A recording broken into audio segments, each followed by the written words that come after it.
Assalamualaikum qarindoshlar, qaysinlarning xush vaqti xayrli bo'lsin. Iliy vodisida qaysinlarga o'tliq salom.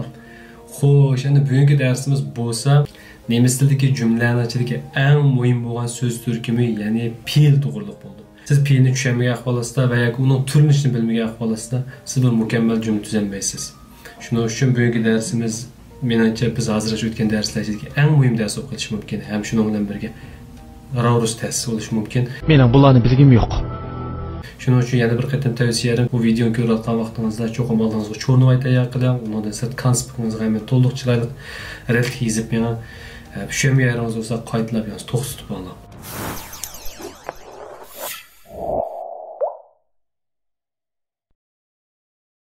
Bugungi darsniki miqdor jihatdan bo'lamdi yoki doir jihatdan bo'lamdi nihoyatda jiq. Raskem desam men foydaga yetkazib va yoki sizlar rozi bo'lay so'zlayoldim. Buning o'zimning ishonchisi yo'q. Men sizga ishonaman. Sizmi o'zingizga ishoning. Bo'ldi, hadamam sizga ishonaman. Xo'sh, endi o'z gapimizga kelsak, ta'limimizga nemis tilidagi fe'lning turi uncha jiq emas. Uyg'ur tilida fe'llarning turi nihoyatda jiq edi. Fe'l zaman shakliga qarab 3 ga bo'lindi, normalda Uyg'ur tilida. Ya'ni ray shakliga qarab 3 ga bo'linib ketadi. Ham uningdan shaxslik, shaxssiz nurg'un turlar bor. Ammo bizning birinchi qatam ta'limimiz keldi nemischa o'rganish jarayonida nemis tilidagi fe'lning turi uncha jiq emas. Turi jiq bo'lgan bilan turinishi sal murakkab. Nemis tilidagi fe'llar, ya'ni verb, fe'l deyildi va yoki verben, fe'llar.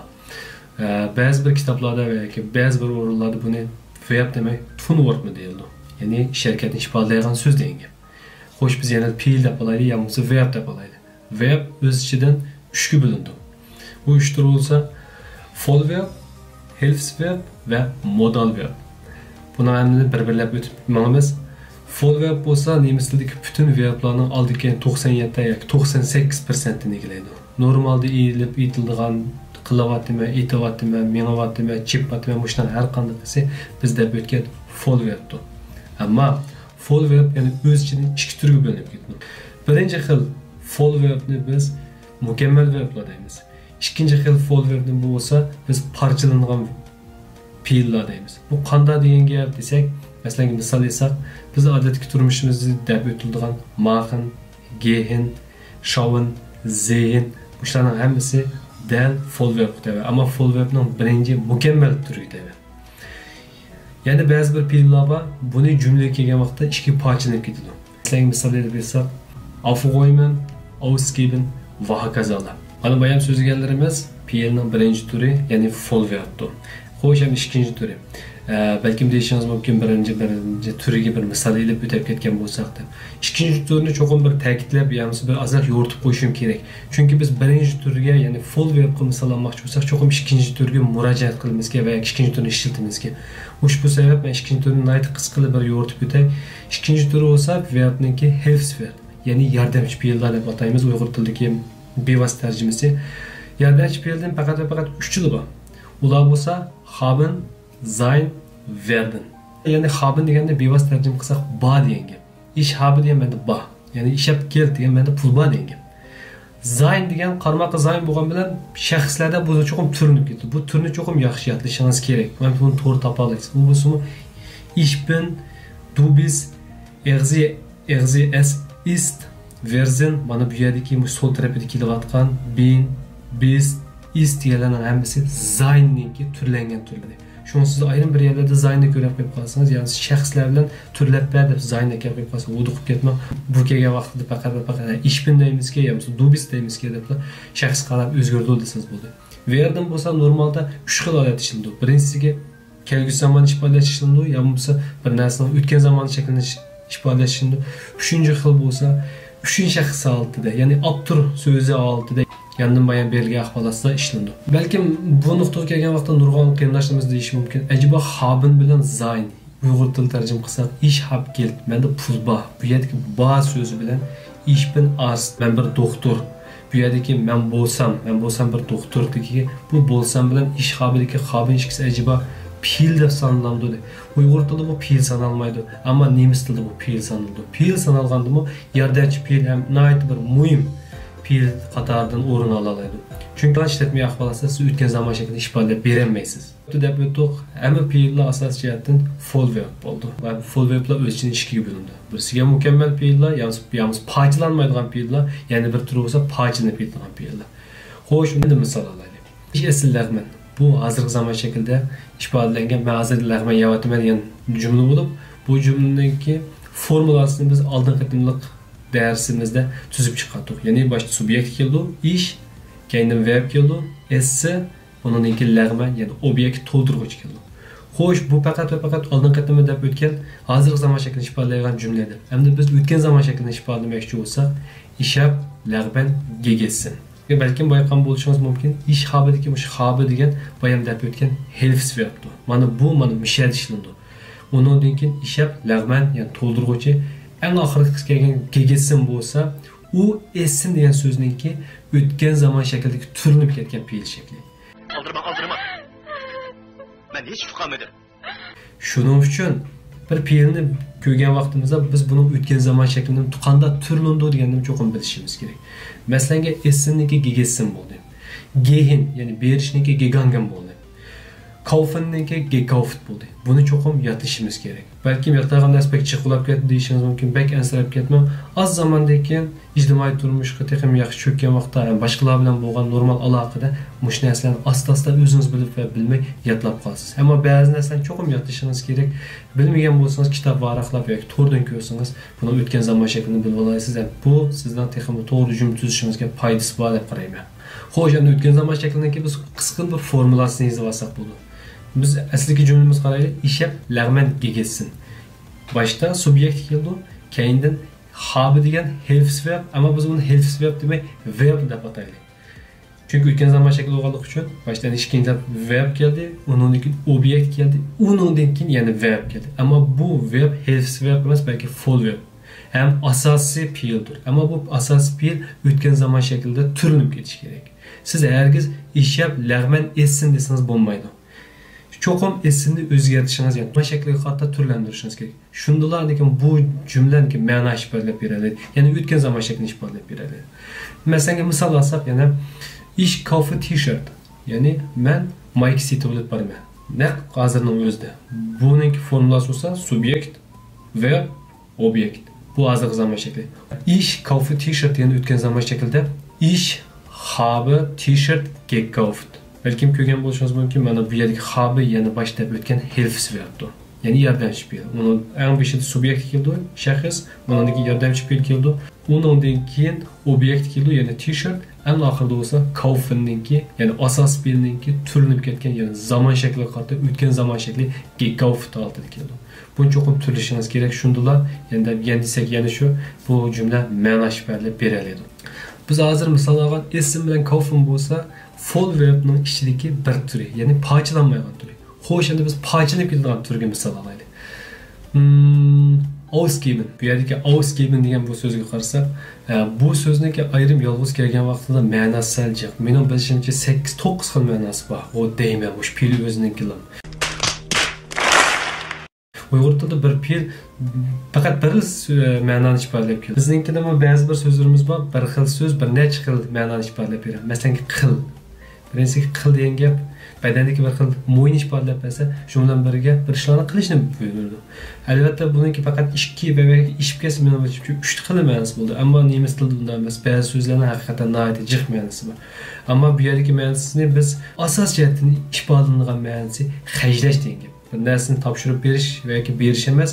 Agar berish deganga to'g'ri kelsa, taqdim berish desak to'g'ri bo'ladi ba'zi bir jumlalarda. Ammo asos jihati, ya'ni 60% turmushimizda buni biz xajlash degan so'zning o'rnida ishlatamiz. Bisalin deyishingiz mumkin. Bisalin degan cho'da, bisalin degan to'lash, xajlash emas. Xajlash deganga ausgeben degan so'zni ishlatsangiz, men ham to'g'ri, ham o'rinli deb qarayman. Xo'sh, endi bu so'z bo'lsa, biz boshda o'tgan full verbning ichidagi ikkinchi turi, ya'ni parchalangan turi deydi. Bu qanday parchalandi deganda geben ayrim keldi, aus ayrim keldi. Masalan, misol aytsak, men pullarimni kiyimga xajlayman. Ya'ni men xajlayapman. Hozirgi zaman shaklida qilsak, ich gebe meine Geld für die Kleidung aus. Balki tushungan bo'lishingiz mumkin. Bir fe'l o'tirib ishga parchalanib ketdi. Qalayam ham parchalanmaydi. cho'qim o'ziniki asl shakli, ya'ni geben degan fe'lniki asosiy shakli cho'qim qilib qilish kerak. Aus bo'lsa buni yordamchi qo'shimchasi bu dal jumla eng oxiriga tashlab ketadi. Ya'ni ich gebe meine Geld für die Kleidung aus. Buning formulasi o'xshash. Ich subyekt birinchi o'ringa keldi, gebe türlənib ketdi. Türləngan taqdirda bu yana verb. Meine Geld für die Kleidung degan bularning hammasi obyekt bo'ldi, ammo obyektning o'xshama turlariga tabi. Akusativ, genitiv yoki dativ amaliy ahvol qarta bo'lindi. Eng oxirida lekin für die Kleidung aus deyildi. Endi bu aus deganni ayrim fe'l shaklida dalanmaymiz. Shuning uchun bularning hammasi yana boshda biz deb o'tgan oldin soatli darsimizda biz yo'qdan bor qilgan formalarimizga tushdi. Ya'ni subyekt, verb, obyekt. Ammo bilish tegishli narsa bu yerdagi verb cho'qim parchalanib ketishi kerak. Xo'sh, bu vaqtda o'tgan zaman shakli qanday bo'ldi? O'tgan zaman shakli parchalanib ketmaydi. Agar pullarimni kiyimga xarjladim demoqchi bo'lsak, ich habe meine Geld für die Kleidung ausgegeben deymiz. Bu yerda habe yana boshlab o'tgan Hilfsverb, ya'ni yordamchi fe'l. Ich bo'lsa subyekt, uning o'ttirisi kelgandan hammasi taqdir qilinamiz, obyekt, eng oxiridagisi ausgegeben. Bu ausgeben asli fe'lninki zaman shakli, ya'ni o'tgan zaman shakli bo'lgan. Yani bir misal deb baksak, ben uylarni redlayapman. Ich räume die Wohnung auf. Asli fe'l olsa aufräumen. Uyni redlash, tuzash degan ma'noda. Endi hozirning o'zida redlayotgan bo'lsangiz, ich räume die Wohnung auf. Ben uylarni redlayapman. Yenilam formulaga tushiramiz. Subyekt, verb, undan keyin bo'lsa obyekt keldi. Ammo parchalanib ketgan fe'l bo'lganligi uchun räume oldida deb qoldi. Auf bo'lsa eng oxirida deb tashlanadi. Ammo räumening o'rni hargiz o'zgarmaydi. Ya'ni subyektning keyin ikkinchi o'ringa cho'qib kelish kerak. Xo'sh, endi bu biz jumlani o'tgan zaman shaklida tuzsak, ich hab die Wohnung aufgeräumt. Mana bu jumlaning o'tgan zaman shakli. Ya'ni men bu uyni redladim. Ya'ni başta ich subyekt keldi, habe fe'l, ammo Hilfsverb, undan keyin bo'lsa nima keldi? Obyekt keldi, undan keyin eng oxir bo'lsa aslidagi asosiy fe'l, ammo asosiy fe'lning zaman shakliga qarata o'tgan zaman shakli. Aufräumen emas, aufgeräumt. Cho'qim bilishingiz kerak. Sizlarga xato holatda nuqul olti mandal yodlab, ich hab meine Geld für Kleidung ausgegeben dema. Ausgegeben deyishingiz kerak. İkinci qatimda bo'lsa, ich hab die Wohnung aufräumen dema. O vaqtda men xato bo'ldi. Ich hab die Wohnung aufgeräumt deb fe'llarniki o'tgan zaman shaklida turlantirib deyishimiz kerak. Tushunishlik degan nima inshaalloh. Azroq tushundim. Biz bir narsalarni cho'qim nati ko'p misol ishlashingiz kerak. O'zingiz bir necha qatim qo'l silib misol ishlashga qolasizlar, inshaalloh cho'qim yaxshi tushuna olasiz deb qarayman. Men degan misollarni va yoki deb o'tgan narsalarni hammani konspektingizga yoki jo'rnalga yozib, yana bir qatim ko'z yugurtib beqishingizni so'rayman. Xo'sh, endi biz ikkinchi Hilfsverbni deydi. Vallahi biz başta birinci qatimliq full verbniki misollarni eshitganda Hilfsverbni ancha-muncha tushunib qolgan bo'lishimiz mumkin. Ammo bunikini men bugun verbni tilganmayman, ammo sein bilan habni qisqa so'zlab o'taman. Agar yolg'iz habni kelib qolsa bir jumla, fe'l oldida bu menda bor ekan. Odatda. Ich hab Geld, menda pul bor. Ich hab noch Chance. Menda yana fursat bor. Mana shunday yana ishlarlab beradi. Ammo bu bir fe'l altida emas, Hilfsverb, yana bir fe'lga yordamchi fe'l altida kelib qolsa, bu vaqtida menda bor deganlik bo'lmaydi. Bu jumlani faqat va faqat o'tgan zaman shaklida ifodalash uchun ishlanadi. Alohida bir ma'nosi yo'q. Masalan, misol bersak, ich hab das gemacht. Men bu ishni qildim. Ich keyin habe turinib keldi, yordamchi fe'l altida, lekin das ma'lum bir narsani ko'rsatib turib deysiz, lekin ma'xning o'tgan zaman shakli gemacht. Men buni qildim. Bu holatda habın faqat va faqat bu jumlani o'tgan zaman shaklida ifodalash uchun qo'llanadi. Masalan, oddiy misol olsak, ich hab die Hausaufgaben gemacht. Men topshiriqlarni ishladim.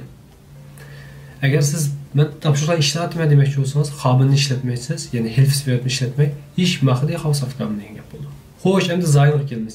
Zayn bu habga o'xshagan bir o'zgarchiligi bor. Ya'ni boshqa fe'l bilan birlashmay kelib qolsa, bu men bo'lsam yana ifodalaydi. Masalan, ich bin ein Student, ya'ni men bir o'quvchi. Men bo'lsam bir o'quvchi. Es ein Arzt, u bo'lsa bir doktor. Ammo bu ya'ni yordamchi fe'l altida, ya'ni jumladagi birdan bir fe'l emas, ya'ni ikkinchi fe'l altida kelib qolsa, bu vaqtida bu yana habga o'xshash jumlaningki o'tgan zaman shaklini yoki hozirgi zaman shaklini belgilab berdi. Mesela misal yapıyorsak, asasiyata hazır o'tgan zaman shaklini ifodalaydi. Mesela ich bin aus G'o'lja gekommen. Yani ben G'o'ljadan keldim. Agar siz gekomini demasınız, ish bilan avuz g'o'lja desangiz, men ma'lum jihatda deb aytganda to'g'ri. Ya'ni men g'o'ljilik degan gap bo'ldi. Ammo gekomin degan vaqtda men g'o'ljidan keldim degan gap bo'ldi. Ben bu yerda gekominga yondosh bo'lib keldi. Ya'ni o'tgan zaman shaklida keldi. Ya'ni men kap bo'ldim degan gap bo'ldi. Hargiz men keldim emas, men kap bo'lganligini ifodalaysiz. Masalan, yana bir misol aytsak, ich bin in der Türkei geflogen. Ya'ni men Turkiyaga uchdim. Uch bo'lganini ifodalayib keldi. Ben mana shunda vaqtida fliegen, ya'ni geflogen deb o'zgarib ketdi. Fliegenga yondosh bo'lib keldi. Ham bu jumlaning o'tgan zaman shaklini ifodalashga yaqin yordam bo'ldi. Shuning uchun ben ya sein bilan haben bularning hammasi yondosh fe'llar deb ataladi. Bu nuqtada yana bir muhim narsani ta'kidlab qo'yishni to'g'ri topdim. Habenni nurg'a odam balkim turlayalishi mumkin. Ya'ni ich habe, du hast, sie es hat, wir haben, hab, sie haben deb. Ammo zaynni turlashsa masala bo'lishi mumkin. Ich bin, du bist, sie es ist, wir sind, seid, ya'ni sie yoki cho'ng sie sind. Men oxir tushundim. Buni men ekran qoldirib qo'ydim. Bu ekran to'xtatib qo'yib, ya'ni yozvog'ingiz yaxshi, bir yak chapda musha altida o'tgan zaman shaklini ifodalamoqchi bo'lsangiz va yoki men bo'lsam, sen bo'lsang yoki menda bor, senda bor degan gapni jumla ifodalamoqchi bo'lsangiz, bulardan foydalansangiz bo'ladi.